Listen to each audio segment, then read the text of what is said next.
আজকে প্রজাপিতা ব্রহ্মা কুমারী ঈশ্বরীয় বিশ্ববিদ্যালয়ের পক্ষ থেকে আজকে রূপনারায়ণ নদীর পাড়ে স্টিমার ঘাটে যে চড়ক মেলা উপলক্ষে সুন্দরভাবে মেলা বসেছে এবং বহু বহু ভক্তের ভিড়, যারা এই রূপনারায়ণ নদী থেকে জল নিয়ে শিবের মাথায় জল দেবে।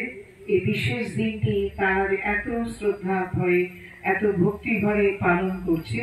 তো এই প্রজাপিতা ব্রহ্মা কুমারী ঈশ্বরীয় বিশ্ববিদ্যালয়ের পক্ষ থেকে তাদেরকে এই মেসেজ আমরা দিতে এসেছি যে এই শিবকে জল ঢালা যে হয়, এত ভিড় করে, এত ভাবনা নিয়ে উপবাস করে, বা এই চড়কের সময় দেখা যায় কেউ ভক্তরা যে ব্রত পালন করে কাঁটার উপরে ঝাঁপিয়ে পড়ে, আগুনের মধ্যে দিয়ে ঝাঁপিয়ে যাবে, এইভাবে যে শিবের কাছে তারা ব্রত রাখে যে এইভাবে ব্রত নিয়ে যাতে আমাদের পাপ ক্ষয় হয়, ঈশ্বরকে আমি সন্তুষ্ট করব। কিন্তু দেখুন, শিবকে বলা আশুতোষ, তিনি অল্পেই সন্তুষ্ট। তিনি এখন সৃষ্টিতে অবতরিত হয়ে আমাদেরকে এই বার্তা দিতে এসেছেন যে এখন সৃষ্টির অন্তিমেরও অন্তিম ফল এসে গেছে। সত্য, ত্রেতা, দ্বাপর, কলিযুগেরও একদম শেষ অবস্থায় দেখুন চারিদিকে কত কলহ, কত অশান্তি। আবার কলি মানেই কুড়ি থেকেই সুন্দর ফুল হয়।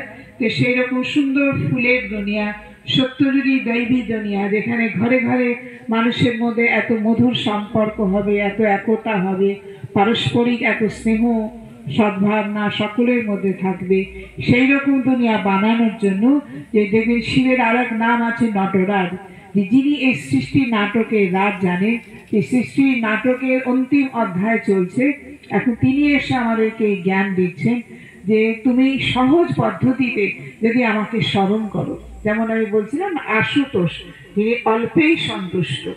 তো সেই বলে না, তিনি একটি বেল পাতাতেই তুষ্ট। তো সেই বেল পাতার মধ্যে দেখুন তিনটে পাতা, ব্রহ্মা বিষ্ণু শঙ্করের প্রতীক রূপে, বা মন বচন কর্ম দিয়ে যদি আমি এক ঈশ্বরের কাছে নিজেকে অন্তর থেকে সমর্পণ করি, নিজের মধ্যেকার যে রিপু, কাম, ক্রোধ, লোভ, মোহ, অহংকার, এগুলো যদি আমি তার স্মৃতি থেকে তার কাছে অর্পণ করতে পারি, তার কাছে এমন দৈবিক শক্তি আছে, ঈশ্বরীয় শক্তি আছে। সেই সূর্যের কিরণ যেমন কীটাণু বীজাণু নষ্ট করে, পরমাত্মার কিরণও আমাদেরকে জন্ম জন্মান্তরের পাপ থেকে নাশ করে। যেটা গীতাতে বলছে না, দেহশয় দেশ সব ধর্ম ভুলে একমাত্র আমাকে স্মরণ করো, সর্বধর্মানি পরিত্যাজ্য মামেকম শরণম ব্রজ, অহংকার সর্ব পাপে মোক্ষেশ্বরী মা সূর্য। কিন্তু তুমি যদি দেহশয় দেশ সব সম্বন্ধ ত্যাগ করে একমাত্র আমাকে স্মরণ করো, তাহলে তোমাকে সমস্ত পাপ থেকে মুক্ত করে দেবো।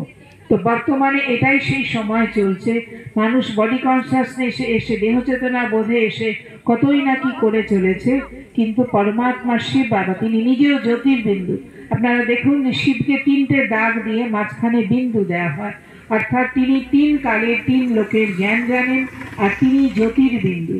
তো সেই বিন্দুর সঙ্গে যখন আমরা সম্পর্ক করব, যে আমরাও দুই ভুজগলের মাঝখানে জ্যোতির্বিন্দু আত্মা, আমি পরমপিতা পরমাত্মার সাথে কানেকশন করলে আমার সেই পরমাত্মার শক্তি আমার মধ্যে এসে আমার জন্ম জন্মান্তরে কালী মা কলুষতা পাপ থেকে আমাকে মুক্ত করে দেবে। তিনি আমাদের পিতা, আমরা শিবকে বাবা বলি, বাবা বিশ্বনাথ, বাবা ভোলেনাথ, ভোলে বাবা, হ্যাঁ, বাবা তারকনাথ। তো অর্থাৎ তিনি এসেছেন সহজ পদ্ধতিতে, যে তোমরা এতদিন ভক্তি করে জল ঢেলে আমাকে খুঁজেছো, চেয়েছো, আমি এসেছি তোমার ইচ্ছা পূরণ করার জন্য।